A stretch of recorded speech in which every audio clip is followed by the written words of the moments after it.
Prakash. This barytes Ecomandiki Teliani mineral in the context of our National Critical Mineral Mission. We always speak about Manamu Ecomatku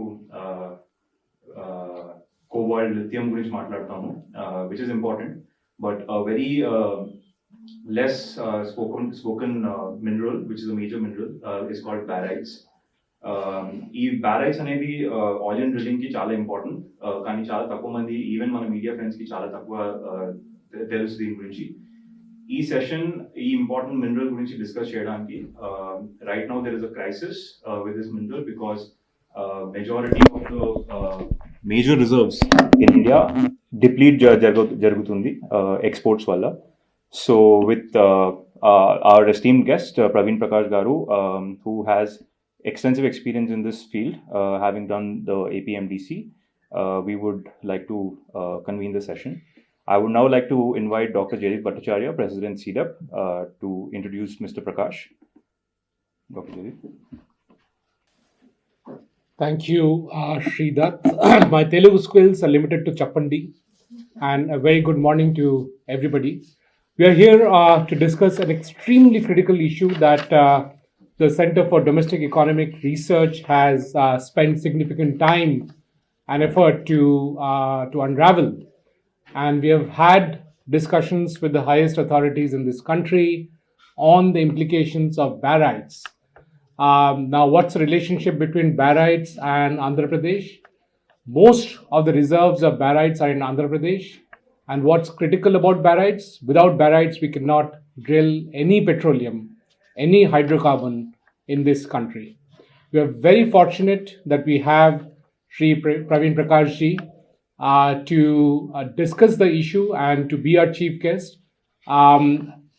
Praveen Prakash ji has been the managing director of APMDC, and therefore there's nobody better than Praveen Prakash ji to talk about this matter and help us in releasing this report.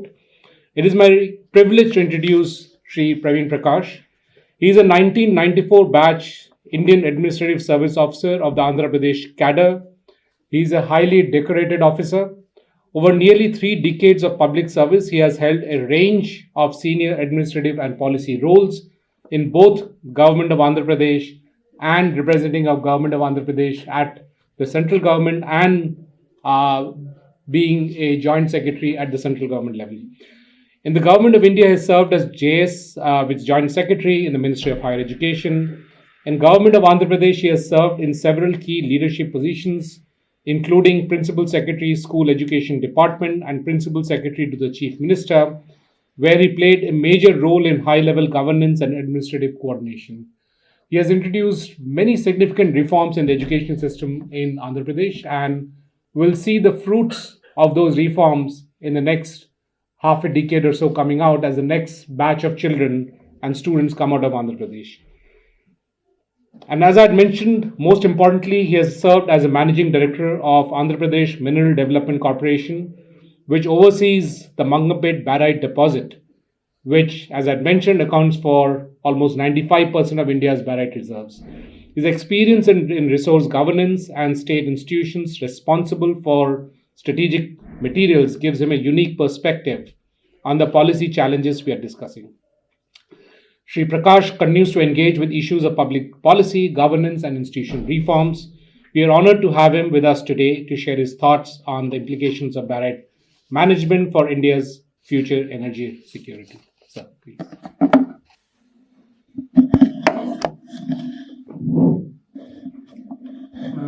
Dr. Jaideep Bhattacharya ji और friends, जैसा doctor Jaydeep Bhattacharya जी ने बताया कि मैंने 30 साल आंध्र प्रदेश में, मैं रहने वाला तो उत्तर प्रदेश का हूँ, पर 30 साल आंध्र प्रदेश में मैंने नौकरी की आईएएस की, और पिछले साल मैंने अपनी जर्नी आईएएस की कंप्लीट की। आईएएस की जर्नी कंप्लीट होने के बाद ये शायद मैं पहला फंक्शन है मैं अटेंड कर रहा हूँ। मैं नहीं जाता किसी फंक्शन में, क्योंकि मैंने जब मुझे मालूम है कि लोग बोलते हैं, कोई भी अगर कोई एक्स आईएएस कुछ बोले तो लोग बोलते हैं कि जब गवर्नमेंट में था तब क्या किया था, अब क्या ज्ञान दे रहे हो। तो मैं अवॉइड करता हूँ। इस फंक्शन में मैं बेसिकली आया हूँ for my respect for doctor Jaydeep Bhattacharya, no nothing else, starting and end. ये मेरे कॉलेज में मेरे जूनियर थे, बट मैंने उनके काम को देखते हुए मैंने बहुत सीखा अपनी लाइफ में। कॉलेज में भी बहुत ही एथिकल, पहली बात तो भाई बहुत ज़्यादा ब्राइट थे। जनरली जो हमारे आईआईटी कानपुर के स्टूडेंट्स थे, या तो कोई ज़्यादा तो लोग क्वांट में अच्छे रहते थे, बट सडनली एक ऐसा जूनियर आया जो क्वांट में भी अच्छा था, लैंग्वेज में भी अच्छा था, और सोशल साइंस के सब्जेक्ट में भी अच्छा था। तो सब लोग, हम लोग जो सीनियर्स थे, वो लोग एकदम वी गॉट क्यूरियस कि भाई कौन है आया है, डॉक्टर जयदीप भट्टाचार्य। हम उससे तो जयदीप थे। उसके बाद हम लोग जो भी थे, हम फॉलो करते थे इनको। जब इन्होंने आईआईएम से पढ़ाई करने के बाद ये बाहर निकले, तो मैंने इनसे दो चीज़ों से मैं बहुत ज़्यादा प्रभावित रहा, और मैंने ये बात बहुत लोगों को, अपने जूनियर्स को भी बताई। पहली बात ये थी कि इनके अंदर, डॉक्टर जयदीप भट्टाचार्य के अंदर देशभक्ति इतनी कूट कूट के भरी हुई है, नेशन फर्स्ट प्रिंसिपल। हम लोग जो गवर्नमेंट में काम करते हैं, तो हमेशा गवर्नमेंट में लगते हैं बड़ा एरोगेंट रहते हैं। हमें गवर्नमेंट में जब लोग काम करते हैं तो फीलिंग होती है, चाहे पॉलिटिकल एग्जीक्यूटिव हो या सिविल सर्वेंट हो, कि बस ये झंडा हमारे हाथ में ही है, देश तिरंगा हमारे हाथ में ही नहीं है, हमारे हाथ में ही है। और जब मैंने इनको देखा, तो ये प्राइवेट सेक्टर में काम करते थे शुरू में, तो उनको देख के समझ में आया कि तिरंगा, तुम वो 1% आदमी जो गवर्नमेंट में काम कर रहे हैं उसके पास नहीं है, ये 140 करोड़ के हाथ में है तिरंगा। और हर एक आदमी इस देश के इकोनॉमिक डेवलपमेंट में, सोशल डेवलपमेंट में हर एक आदमी कंट्रीब्यूट करना चाहता है, और देश सबसे बनता है, ना कि केवल चुने हुए 1% गवर्नमेंट में काम करने वाले लोगों से। तो ये एक मेरी बहुत बड़ी, मैंने जैसे हम शुरू में आते हैं, यंग रहते हैं, तो एज ए फील इस तरह से हमें बिल्डअप भी किया जाता है, कंडीशनिंग भी जाता है। जब मसूरी में जाते हो, उसके बाद ट्रेनिंग है, फिर सिस्टम, जो एम्प्लॉयज़ रहते हैं वो हमें इस तरह से आप ही बना रहे हो देश, आप ही बना रहे हो देश, आप ही हो, आप नहीं हो तो देश नहीं बनेगा टाइप से। तो ये पे समझ में आया कि यार मेरे अंदर जितना जुनून है, मेरे से ज़्यादा जुनून नेशन बिल्डिंग का इस आदमी के अंदर है, जो प्राइवेट सेक्टर में। तो ये सोचना एक बहुत बड़ा गलत है किसी भी गवर्नमेंट एम्प्लॉय को या पॉलिटिकल एग्जीक्यूटिव को, कि हमारे देश का प्राइवेट सेक्टर या एंटरप्रेन्योर सेक्टर या जो अपना सेल्फ काम कर रहे हैं, ये लोग भी देश के बारे में उतना ही सोचते हैं जितना कि केवल वो इलेक्शन के समय नहीं सोचते, वो रोज़ सोचते हैं देश के बारे में। एक मेरी इनसे ये सीख थी। दूसरी सीख मेरी इनसे ये थी कि जब भी ये मुझे बताते थे, चाहे वो किसी कंपनी में काम करते, हमेशा भी वो कि आप कभी भी कोई भी चीज़ अनएथिकल या इनकरेक्ट चीज़ मत करना। मैं कभी कभी ऐसे क्यूरियस होकर पूछता था, मैं कहा अच्छा मैं इतना इस तरह से करूँगा तो आइडिया तो आपका है, आपकी कंपनी को कॉन्ट्रैक्ट मिलेगा कि नहीं पता नहीं। तो इनका कहना था, ये कहते थे बार बार, मुझे याद है मैं गवर्नमेंट में था, कि मुझे ये कॉन्ट्रैक्ट मिले, मेरी कंपनी को ना मिले, और मिले या ना मिले ये सेकेंडरी है, बट ये चीज़ देश के लिए अच्छी है इसलिए होनी चाहिए। That was a very very powerful statement that somebody saying, अरे कल तुमको इंक्रीमेंट नहीं मिलने वाला, कल तुमको ESOP नहीं मिलने वाला, कल वहाँ से तुमको बोनस नहीं मिलने वाला उस कंपनी से, but then also you are saying कि नहीं, ये देश के लिए अच्छा है इसलिए करो, ठीक है मेरी कंपनी को मिलेगा मिलेगा, नहीं मिलेगा नहीं मिलेगा। तो इन तीनों दो चीज़ से मेरी बड़ी इनके लिए बड़ी रिस्पेक्ट है अंदर से, और इसीलिए मैंने इसको एक्सेप्ट किया। मैं इसलिए ये इतना बैकग्राउंड इसलिए बोल रहा हूँ कि जो रिपोर्ट आई है, रिलीज होने वाली है, ये लोग डॉक्टर जयदीप भट्टाचार्य टाइप लोग अब हमारे देश में कुछ 50-60 से ज़्यादा नहीं होंगे पूरे। तो इन तरह के लोगों की जो सोच है, इन लोगों ने जो रिसर्च किया है, टाइम दिया है, इसको प्रधानमंत्री कार्यालय, मुख्यमंत्री आंध्र प्रदेश मुख्यमंत्री का कार्यालय, इन लोगों को सीरियसली बहुत डीप देखना चाहिए रिपोर्ट। इनको बुलाना चाहिए, अपने ऑर्गेनाइजेशन को बुलाना चाहिए, सेंटर को बुलाना चाहिए, डॉक्टर जयदीप भट्टाचार्य उनके टीम के लोगों को बुलाना चाहिए, इंगेज करना चाहिए, और सलूशन। तेलुगु में मैं एक दो वर्ड यही बोलूँगा कि నేను నేను ఆంధ్రప్రదేశ్ సీఎం నారా చంద్రబాబు నాయుడు గారితో కానీ ప్రధానమంత్రి శ్రీ నరేంద్ర మోదీ గారి ఇద్దరితో నేను అపీల్ చేస్తున్నాము. డాక్టర్ జయజీత్ భట్టాచార్య వాళ్ళ గారి సంస్థ వాళ్ళు ఇండియాలో one of the best most responsible and most intellectual సంస్థ ఇది. వాళ్ళు ఇచ్చిన రిపోర్ట్కి మీరు దయచేసి చాలా క్లోజ్గా మీరు దీనికి అధ్యయనం చేయండి, వాళ్ళకి పిలిపించేయండి, మాట్లాడుకోండి అండ్ మాట్లాడుకొని వాళ్ళు చేసిన సలహాలు కానీ సూచనలు కానీ మీరు పరిగణన తీసుకుంటే దేశం కోసం మంచిది. तो दोस्तों जैसा कि रिपोर्ट में भी रहेगा, मैं उसको I just setting up the context setting कर रहा हूँ. अगर कोई देश ये बोले कि आज मैं एकदम सुपर पावर हूँ और मैं एकदम ही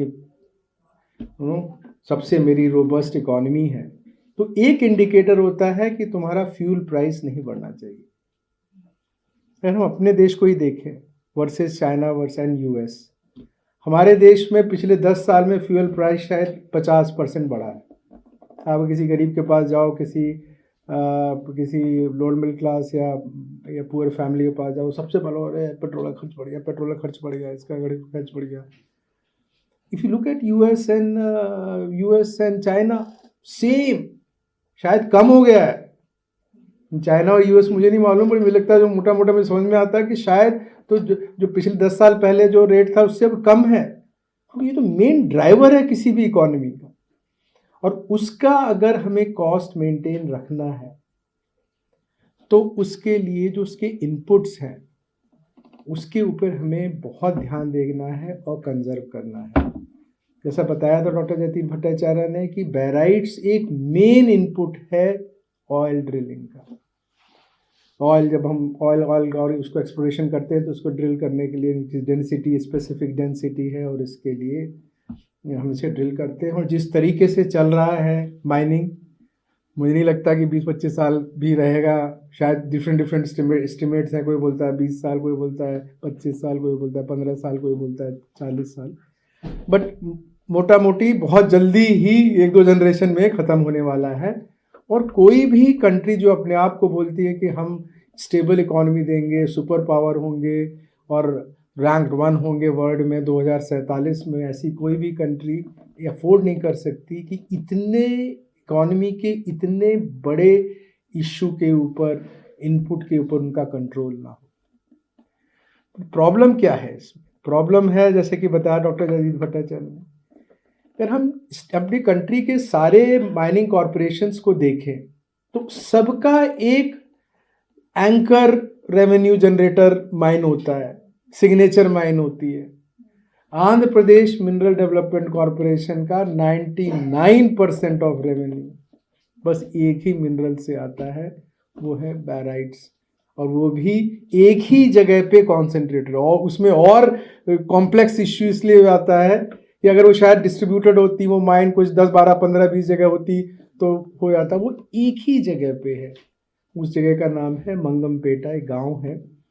अगर हम उधर से जाएं, अगर हम बैंगलोर से जाएं तो करीब 2.5 घंटे लगेंगे. तिरुपति से जाएं तो 2.5 घंटे लगेंगे, 2.5 से 3 घंटे बाय रोड.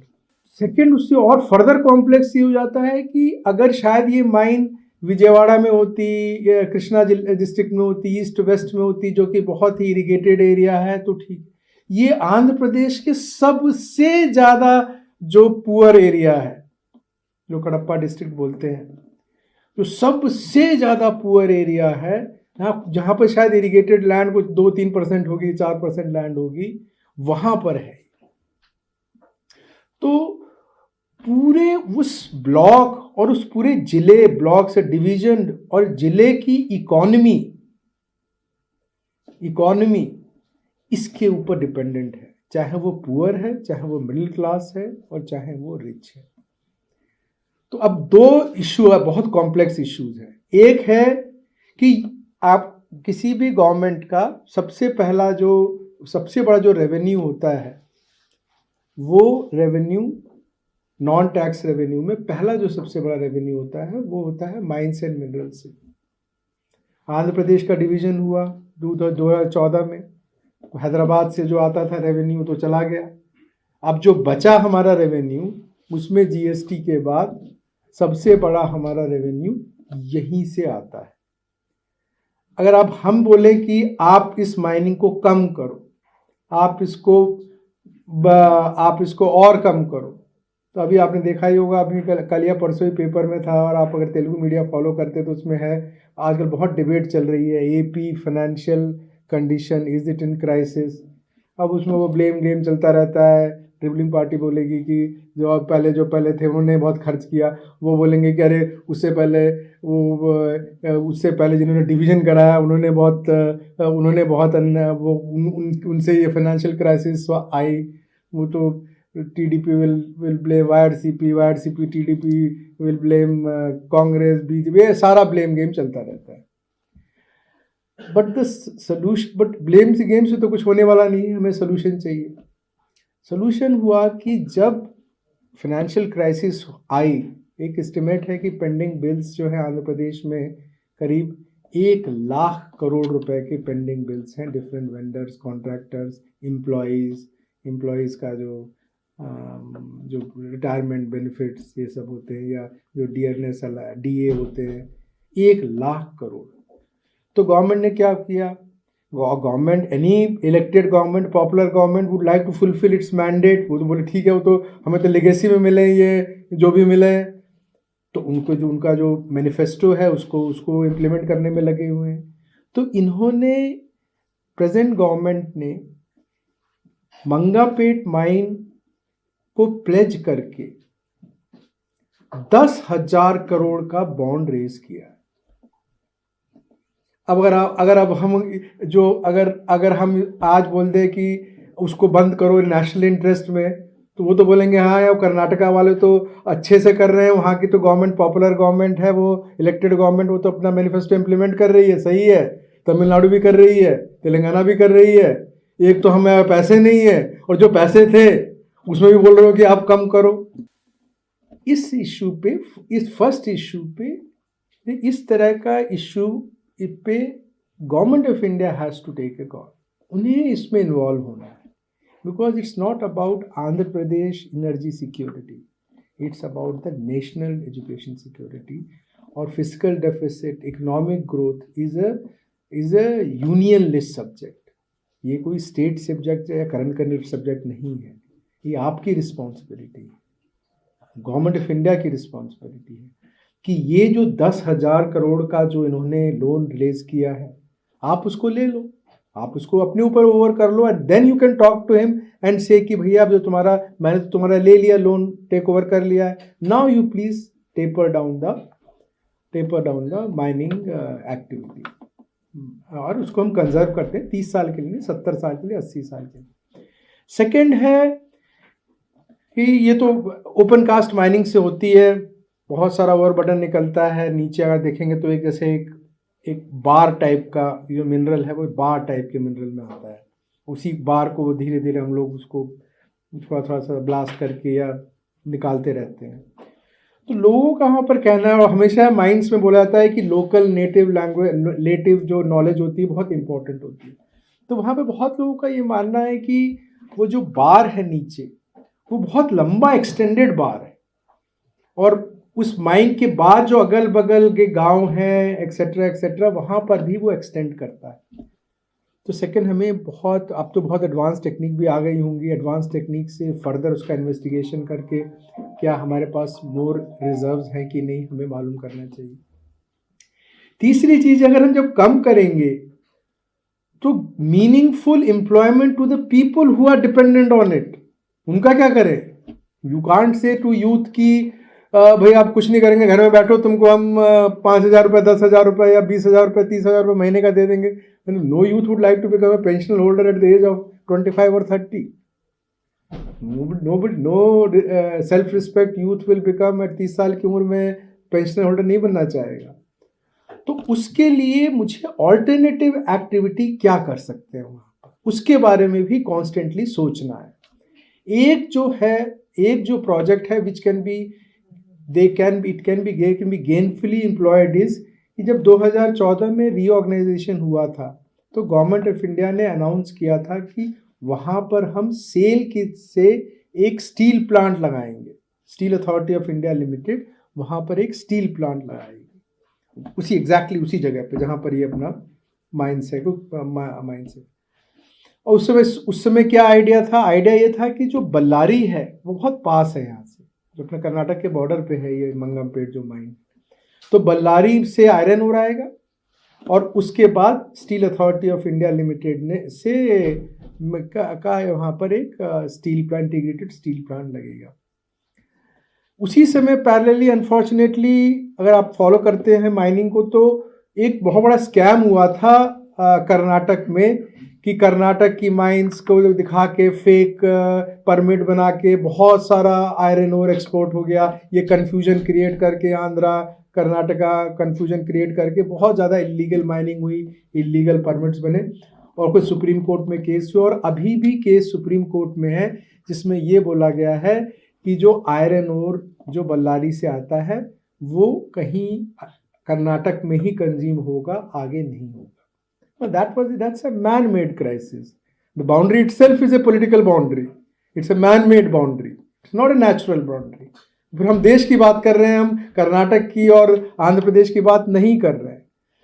तो क्या government of India, Karnataka government, Andhra Pradesh government, ये दो मुख्यमंत्री और प्रधानमंत्री अपने ये मिलके अगर हम एक और इक्वलेंट, एक और अगर ये फॉर एग्जाम्पल ये एनीवे एश्योरेंस है, अगर हम सेटअप कर सकते हैं सेल से, तो हम इन सारे लोग जो माइनिंग एक्टिविटी में हैं या बेनिफिशिएशन प्लांट में हैं, इन सब से साथ मिलके इन सबको उसमें डाइवर्ट किया जा सकता है। तो that also will be a very very very very important issue जब भी गवर्नमेंट अनाउंस करेगी कि इसको हम स्केल डाउन करें। तीसरा है, अगर वो नहीं हो सकता तो जो अगर आप जाएंगे वहाँ पर ओवरबर्डन को, अगर आप मंगमपेट कभी विजिट करेंगे तो उसके ओवरबर्डन को अभी तक जब से माइनिंग शुरू हुई है पिछले 20 साल से, वो ओवरबर्डन वहीं पर है। वो इतना, कभी मैं पिछले 2-3 साल पहले एक बार मैं गया मंगमपेट उस साइड जब एजुकेशन में था, तो स्कूल के इंस्पेक्शन, तो कभी कभी डर लगता है कि वो नीचे ना गिरेगा तो कितने लोग, शायद बहुत लोग इंजर्ड भी हो सकते हैं।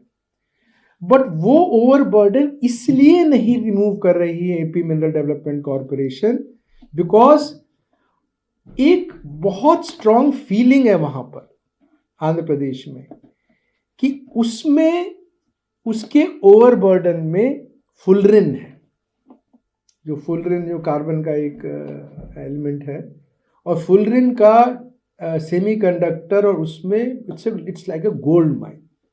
तो बहुत लोगों का और बहुत इवन कुछ इस एरिया के मेटलर्जी के प्रोफेसर्स भी थे, वो भी आए थे जो यूएस से भी और बहुत बाकी जगह से, उन्होंने बहुत कन्विक्शन के साथ बोला कि इसमें, इसके ओवरबर्डन में वन ऑफ द इम्प्योरिटीज में फुलरिन भी है। इसमें आप इसको डीपली डीएसटी से इसको एग्जामिन कराओ, अच्छे मेटलर्जिकल इंजीनियर्स को, मेटलर्जिकल लैब्स को इन्वॉल्व करो। तो अगर हम ये किसी तरीके से स्टैब्लिश कर पाए कि ये जो हाइपोथेसिस जो पिछले 20-30 साल से चल रही है कि फुलरिन है, बहुत फुलरिन है, तो then it can generate the wealth more than what it generates from barites. तो ये भी एक एरिया है जहां पर state government will be not in DST और इतना डीप रिसर्च, मेडिकल रिसर्च, वो तो रिसोर्सेज उतने ना है, ना मैंडेट होता है किसी भी राज्य सरकार का, ये तो केंद्र सरकार को ही करना पड़ेगा। तो अगर हम फुलरिन की तरफ देखें, फुलरिन से अगर हम स्टैब्लिश कर सकते हैं, और अगर हम स्टील प्लांट जो प्रॉमिस्ड है वो अगर ला सकते हैं, सुप्रीम कोर्ट से में एडिशनल एफिडेविट फाइल करके इतने तक की माइनिंग हम अलाउ करेंगे to from the Ballari to Kadapa, तो आई एम श्योर कि हमें इसका सोल्यूशन मिलेगा। ऐसे छोटे में ही हम लोग पढ़ते थे, necessity is the mother of invention and where there is a will there is a way. I am sure पहला तो हमें इस पे सेंसिटिव होना है कि इश्यू अलार्मिंग है। आई एम श्योर कि आप लोग के एडवोकेसी से, सेंटर की एडवोकेसी से आप लोग ने बड़े बड़े प्रोजेक्ट्स किया है। आई एम श्योर कि and I really appeal to the Chief Minister Office and the Prime Minister Office, Chief Minister Office of Andhra Pradesh and Prime Minister Office of India, that you please engage yourself with the center and see that we find a solution to such a alarming issue. Thank you, friends, for giving me this privilege. Thank you.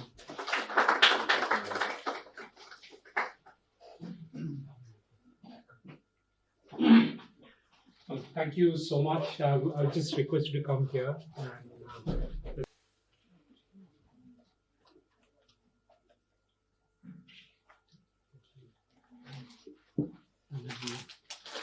Really little bouquet, so that it's easier to carry. And we usually believe in a green thing, so this is a little plant that will grow and spread the awareness. Thank you so much. We'll now, so thank you so much, Praveen Prakash Garu. I'll now request the reports we brought here for the release and some of the key authors to be also come over here and release the reports.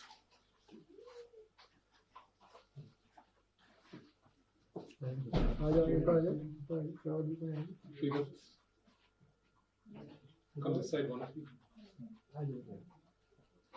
Somebody else? Who else was? Brenda? Get the report. Acha, okay. No.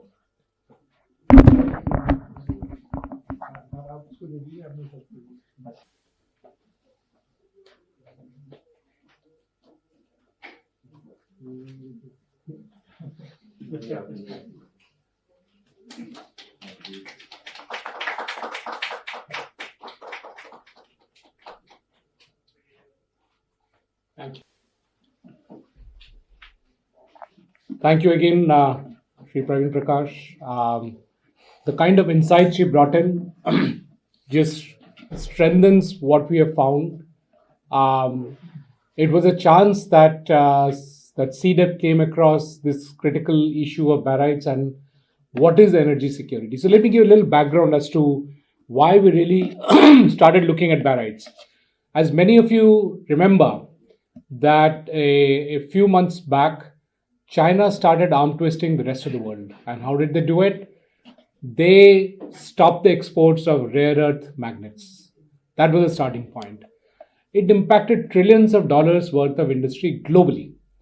There was about $2 trillion of industry impacted in the US. We are still recovering in India. Our two-wheeler scooter industry is massively impacted. Some of the startups don't know what to do. Can they have non-rare earth metal magnets, non-rare earth magnet motors, which means that the motors will be really big.